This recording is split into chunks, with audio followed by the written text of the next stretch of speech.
Welcome to the Echo Sportscast number 36. I'm Jacob Brown. And I'm Dave Dale. We got an eclectic little short show for you today. It's kicking off with the soccer quarterfinal results and setting up the semifinals going on Thursday and Friday. NBA baseball's in full swing with the final week of the season upon us. We will tee up the playoff schedule and an updated standings for you. Also, don't forget, NASA Tennis is being hosted here in North Bay at the Granite Club facilities on Friday. This week's Spotlight interview was featuring Cooper Lamb, a Burlington baseball prodigy moved to North Bay. You'll enjoy that interview. He had some interesting things to say, as well as the parallel between his firefighting job and being on team sports. I also went to the quadruple header of the Bulldogs football on Saturday. We have video and results. But first, we're going to hear from our title sponsor, North Bay Regional Health Center Foundation.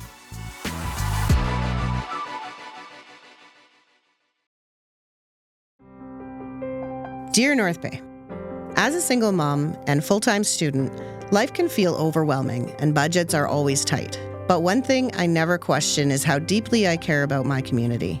When I began volunteering at the North Bay Regional Health Center, I saw firsthand how much the healthcare system means to people, especially when life takes an unexpected turn. It made me think, what if it was my child, my parent, or my friend that was in need of care? That's when I realized I wanted to do more, to be part of something bigger than myself. I joined the I Give monthly club because even a small monthly gift can have a meaningful impact, helping ensure everyone in our community has access to the care they need right here at home. If you believe in strong, local health care, I hope you'll join me. Sign up at nbrhcfoundation.ca or call 705-495-8125. It's simple and it matters. With gratitude, Kim Cosgrove. Well, I showed up for the quarterfinal against the Schollard Bears, hosting West Ferris, and I missed the first half, and I guess that was the whole game because it was already 4-0. I did catch the Trojans scoring a goal, which felt like a comeback coming on, but then I look up at the scoreboard, and I don't know, it must have been daydreaming, but all of a sudden it's 5-1. And that was after the Trojans just barely got a goal. The guy had a wide open net. And this guy booted it about 300 yards past the net. So the comeback was stymied. So the Schollard won 5-1. That puts them into the semifinals. They're actually going to be on Friday now. Looking like they want to play at 3:30 or before. They're taking on Chippewa at the Nipissing Field. And the other semifinal is Franco Cite, and they're playing Algonquin at Algonquin, and then also at 3:30. They're hoping to get officials so they can start earlier.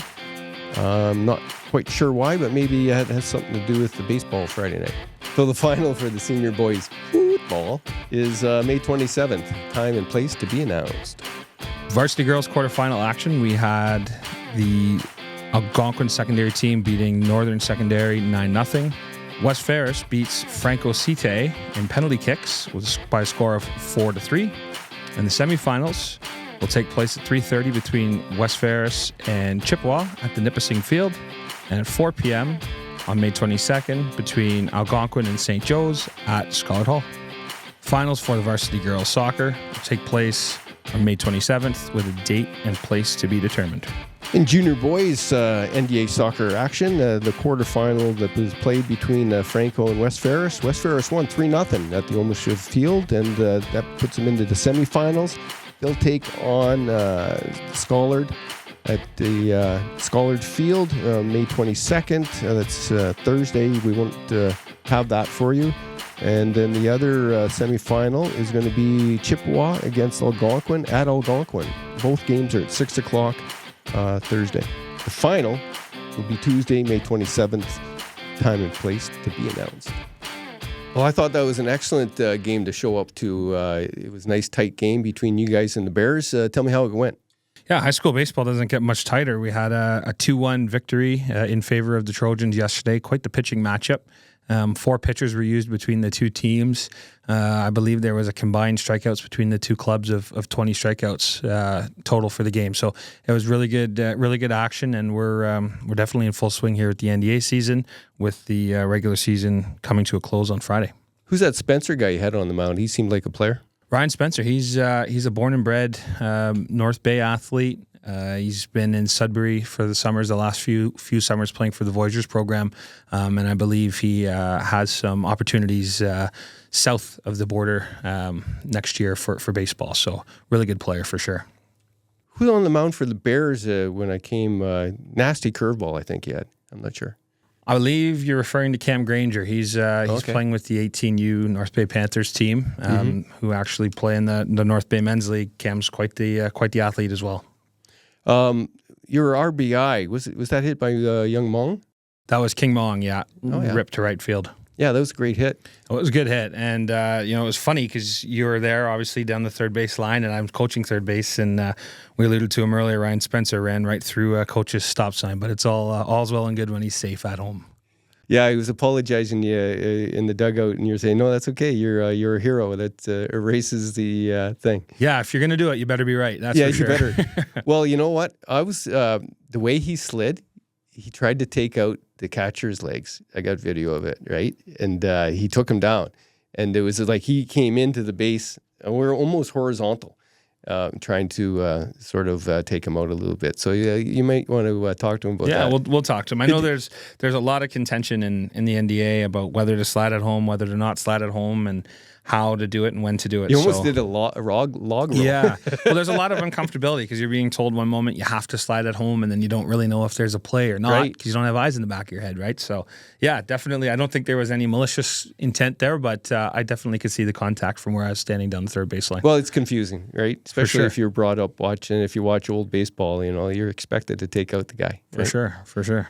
There was one play that there was a bit of it was a crucial call that ended the Bears inning, or at least took away one of their lead runners, or one of the runners. So the guy that was running to the second, he tried to he left his base path to try to interfere with the throw, and we got that on video and as well. So that was a call where it could have been controversial, but it was pretty clear that he was out of his base path. Yeah, I mean, when it works out in our favor, I'm not going to say too much. I definitely started walking onto the field until I saw the umpires converge and, in my opinion, get the call right. And as it's awesome to have the video evidence to just kind of make back it concrete. Up, show that they got it right. Mm-hmm, so when we get them wrong, when we prove that they have it wrong, we can do that as well. There you go, exactly. So good job, Dave and Louis. Yeah, well done.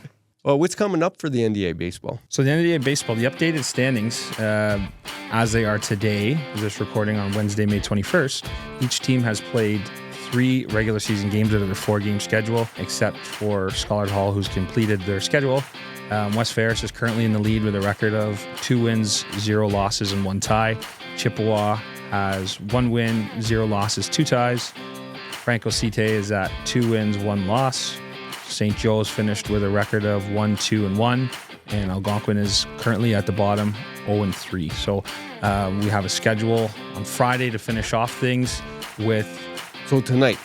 So tonight, exactly. Thanks, Dave. We have Chippewa taking on Franco Cite out in Sturgeon at 6:30 on May 23rd at Richelieu Park.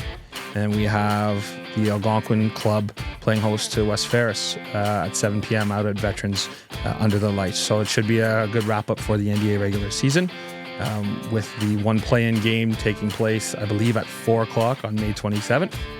Semifinals will take place at 5 and 7 on May 30th. The championship being held at 6 p.m. at Veterans on June 6th. Oh, nice tight season.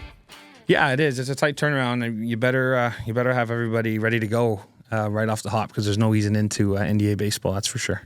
I'm thinking those are the best looking Trojan uniforms. What do you think? They're pretty sharp. Yeah. They're dedefinitely pretty sharp. I enjoy wearing it. So yeah, that's I've seen some of them ones over the years. Usually went with the big T, but they look pretty good. And the two teams out there look like two baseball teams. I really like seeing Schollard. All the guys were off the bench and up cheering when they were trying and up the bat, and they're cheering each other on. You guys were pretty good too. A couple of your batters, I noticed a little dancy there in the batter's box. They're worried about getting hit. I overheard a few of them talking about getting hit, and when I watched them up at bat, you can tell it's still on their minds. But I guess they're new to baseball. Yeah, I think so. And I think that's kind of what we're working towards in a few years too, with the work that's being done at the youth level in MBBA, where kids aren't learning how to play baseball at 13 and 14. They're actually able to excel at 13 and 14, and they learn the grassroots stuff at 7 and 8 years old. So you definitely do see some of that. And I don't know if you got clip yesterday. I kind of came into the dugout and told the guys that, spectators sit on the bench. They don't stand in the batter's box. If you're in the batter's box, you got to be ready to swing the bat. So I think there's a lot of that. But I'm really overall impressed with the way that our team's responded so far, and obviously our record is good, but we're wanting more for sure. Well, maybe you should set up some type of fun punishment for if you go down without swinging. Yeah, well, I mean, it's easier said than done to not go down. Obviously, the umpire has a say in that as well. No, we can be perfect from the bench here. 100%. And the best way to get out of that situation is just swing early in the count and put the ball in place. So that's how I like to say it. Yeah, there you go. Yeah, right on. Well, I'm looking forward to the finals next week, or the week after, June 6th. Should be good, June 6th. As for tennis, North Bay's NDA's hosting the NOSA on Friday at the Granite Club. We don't have much information about it, but we'll have something for our report next week. In previous baseball coverage, we mentioned the name Louis Risi, a longtime shuttle driver for North Bay Toyota. Dave? Oh, yeah, right on. Well, that blends well into one of our best sponsors, North Bay Toyota. It's time to Toyota, for sure. From the bold and adventurous RAV4 to the fuel-efficient and stylish Corolla Cross to the powerful and rugged Tacoma, there's a Toyota for everyone. Need extra space for the family? I'm thinking you're going to have a growing family. The Highlander, Grand Highlander, and Sienna. Want to go green? Do you care about the environment? I definitely care about the environment, but I'm still a gas engine kind of guy. Well, that's going to end pretty soon. I believe so. You might want to check out Toyota's complete lineup of hybrid vehicles like the Prius, Camry, Crown, and the all-new Crown Signia, and more. Get in and go at the North Bay Toyota. Visit them at 640 McEwen, North Bay, or toyota.com for details. And these spotlight interviews are awesome. They give you a lot of insight with individuals who are well versed in the sporting community. We had an opportunity to sit down with Cooper Lamb. Well, what I like about them is you get to know the person, right? Add that on top of what you know from him as an athlete, but you get a feel for what he cares about, his a little bit of depth about his experience in the States, trying to chase his dream and coming back and being able to play for North Bay guy down in Toronto. Yeah, and that's a really cool experience for him. And the two of them, Damon Topolie, of course, and Cooper, both talk quite a bit fondly of their days with the Leafs. And obviously, Damon's time was a lot longer spent in Toronto than Cooper's, but they enjoyed their days there together for sure. A funny story about Cooper, when you talk about getting to know people. When I first heard from Cooper, he reached out to me asking if we had any spot on our team, and I said sure.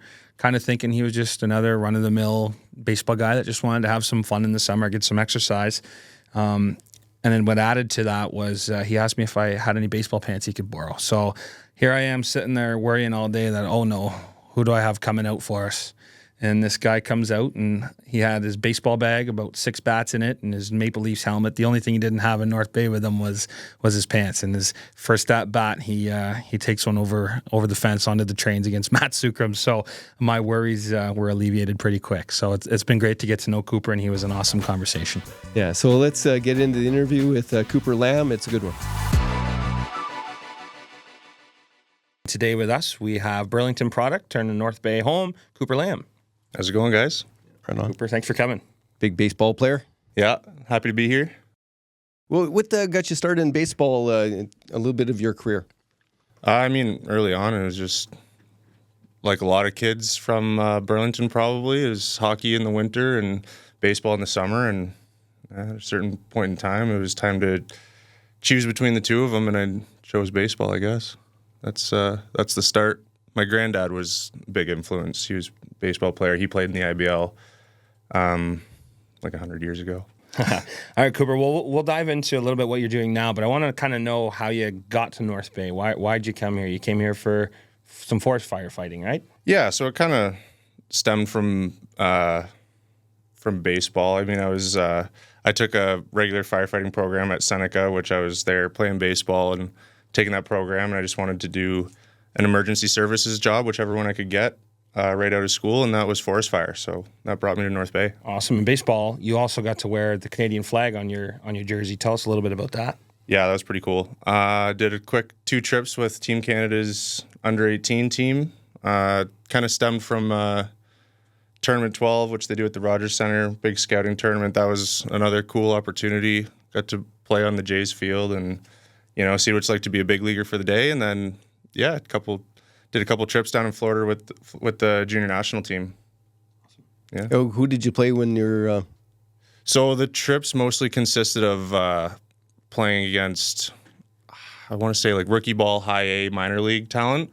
So it was a lot of really tough hitting there. Like you'd have a lot of guys where these guys were drafted from velo and they're super unpolished. So you're looking at like high 90s with minimal control.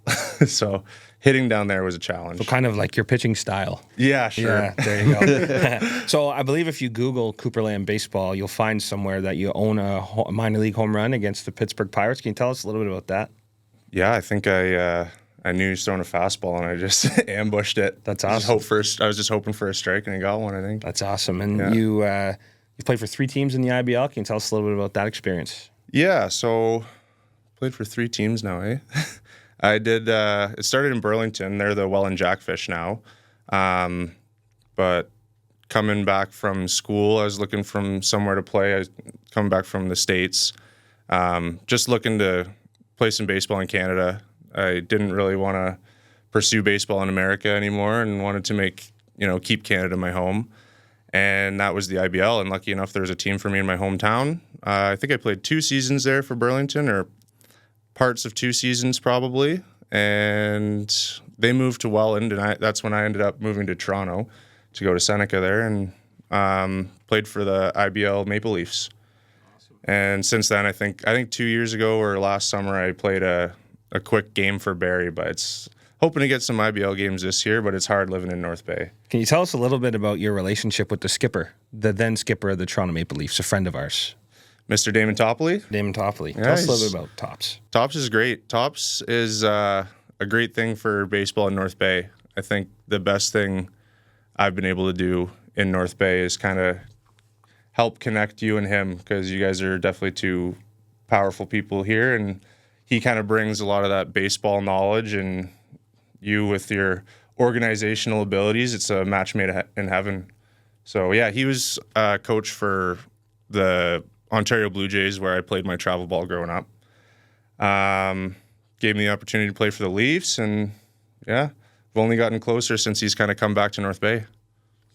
Where did you go to university for baseball? Like you were in the States somewhere? I took a junior college offer in New Mexico. Mm-hmm. I played down there for 1 season and wanted to come back to Canada. So I think I took maybe 1 winter off before going to Seneca. So yeah, just a junior college 1-year run down there, and I think I just wanted to focus more. I kind of was realizing baseball, going to the major leagues, wasn't going to be the end goal for me, and I wanted to turn baseball more into a way that I could progress myself with an education that was actually going to lead into something career-wise. So I think that'll lead pretty well into talking about baseball here in North Bay, because I think that's really what the goal can be for some of these kids one day, is eventually playing OCAA and OUA baseball, which is a great path because it just leads them into a good education that we provide here in Canada.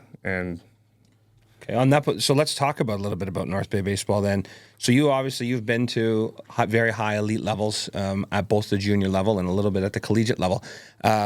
Can you talk a little bit? What would you say to somebody that's in North Bay right now, going through the winter programming that we're offering through the MBBA, going through playing either, even 11U to 18U baseball right now in North Bay? What would you say to those people trying to get to the next level? Well, I think I tell them all the time. I think it's one of the first things I said when we started working out at the Dome. Like, these kids, for the first time, kids in North Bay have equal opportunities, not only to kids in the city in like Toronto, but also kids in the States that are able to play 365 days a year. So with the introduction of the Dome and more and more baseball year round here, these kids have more opportunity than ever.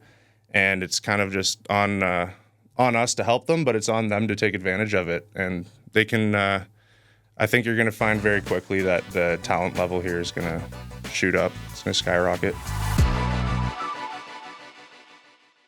Hey North Bay, it's time to celebrate. The city is turning 100 and Homewood Suites by Hilton North Bay invites you to the party. Be at home in our spacious suites, each featuring a kitchen. Yeah, a real kitchen. Also, enjoy our comfy living spaces and brand new fitness gear so you can keep feeling great while staying on budget. Planning a big bash or business event? We've got the perfect meeting spaces right here on site. Plus, with our partnerships at the Grand and Stock Transportation, your guests and delegates are in great hands. Want to know the best part? We're right beside the beautiful Cape Paceway, steps to North Bay's lively waterfront, and moments from downtown's shopping, dining, and entertainment. Celebrate the Centennial with us all year long with an exclusive discount. Just use the code CENTENNIAL when booking your stay. Be at home with Homewood Suites by Hilton North Bay.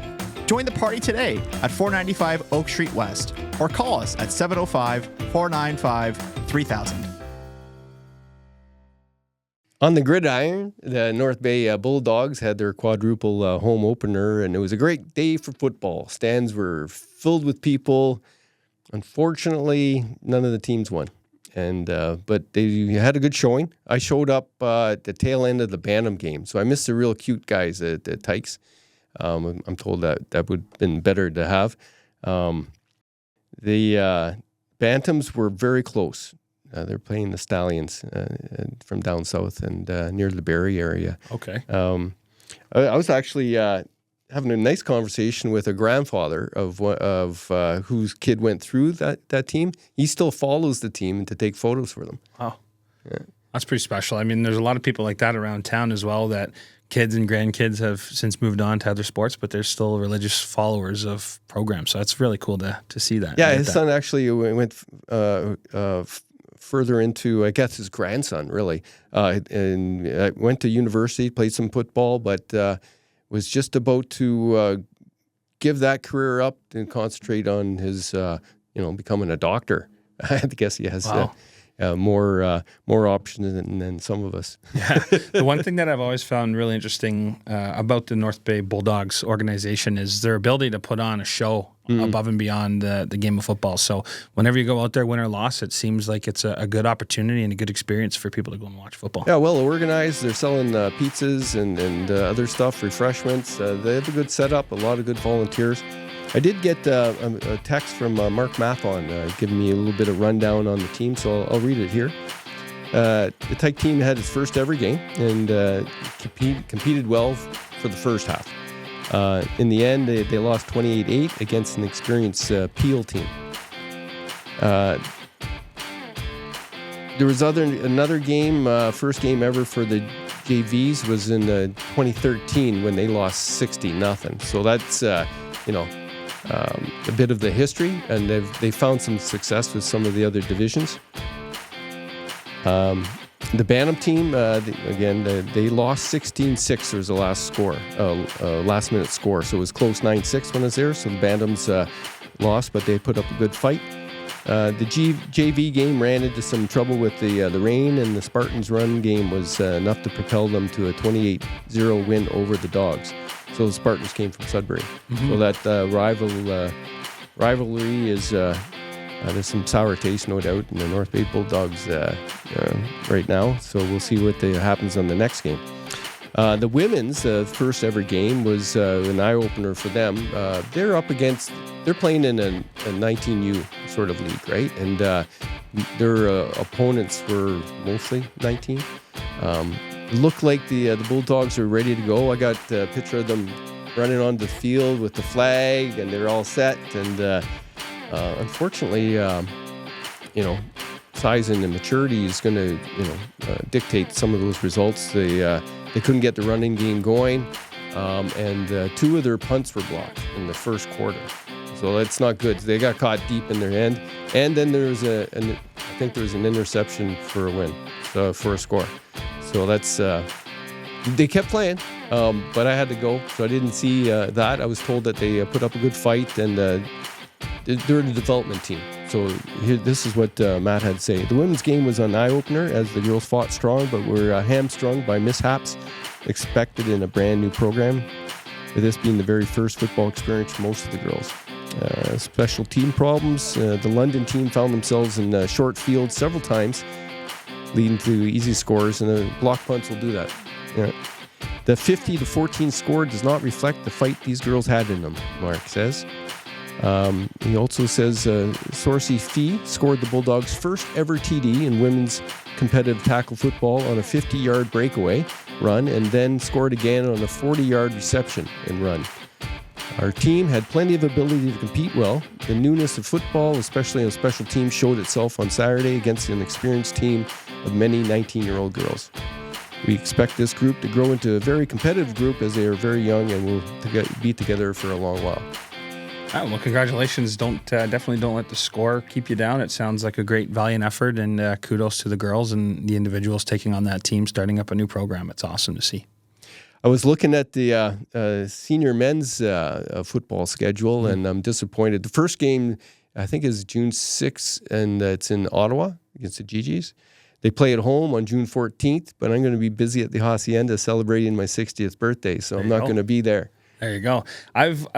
To kind of really talk to the NFC real quick, I've always found it interesting the amount of guys that really want to still play football. I've always thought about kind of going back and maybe playing, but then I just think of all the bumps and the bruises and the bangs, and I don't consider myself soft by any stretch of the imagination, but I know what it was like playing in high school football. So to those guys wanting to continue and take the beating, it's pretty cool to see them doing that, right? I'm a goalie in men's league and play baseball as well, so it's not as physical as the football. So it's really cool to see those guys still want to pursue it. Well, to be an offensive lineman for at this stage of your life, and you know that depending on injuries, you might have to play both sides. Yeah. You have to be fairly committed, right? 100%. Yeah. So, kudos to those guys that are going to put up and put out for, senior men's football. So the fans, you should go out and support them, win or lose, right? These guys are trying to keep it alive, and it's actually a pretty good ball. Absolutely. Yeah. And I know they got a shout out a couple years ago from Jeff O'Neill from TSN.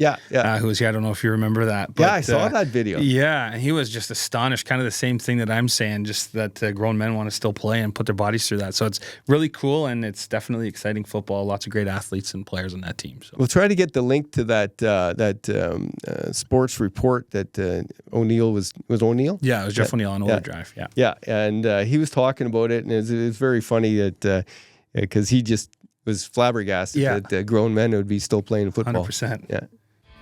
In North Bay men's baseball action this week, Eastside Marios beat the Panthers from Canadore 5-2.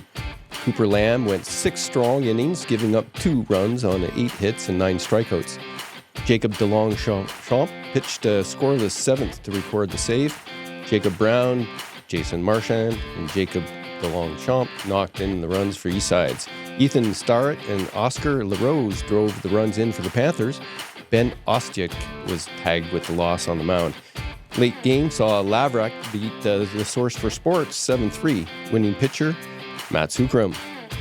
In upcoming baseball games for the men, it's Sunday, May 25th at 6 o'clock. Eastside Marios takes on Sante.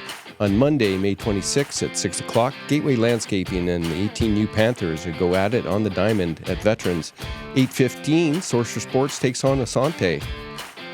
On the 28th of May, on Wednesday, the Source for Sports is playing Eastside Marios at 6 o'clock, and Lavrock Plumbing and Asante go at it at 8:15.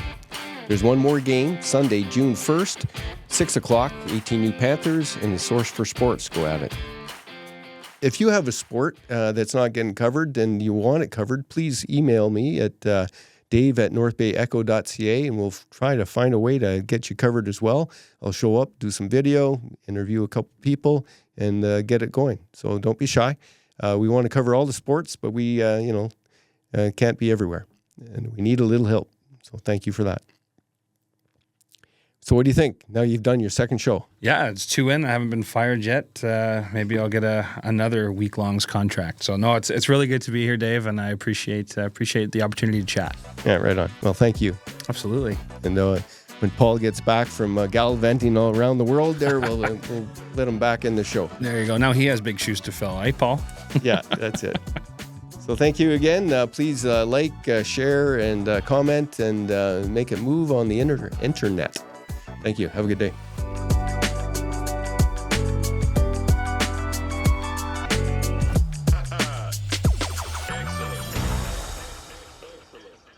Spring is here, and that means one thing. Baseball is back. At Source for Sports North Bay, we're proud to be part of every pitch, every catch, and every moment that brings our community together on the diamond. Whether it's outfitting little leaguers for their very first game, helping local teams suit up for the season, or simply sharing a love of the sport, we're here for it. We're more than just a sports store. We're neighbors, coaches, teammates, and fans. And we're proud to support the leagues, schools, and families who make North Bay's baseball scene so special. Wherever your sports journey takes you, make sure you visit Source for Sports North Bay at 1321 Fisher Street so we can help you along your way.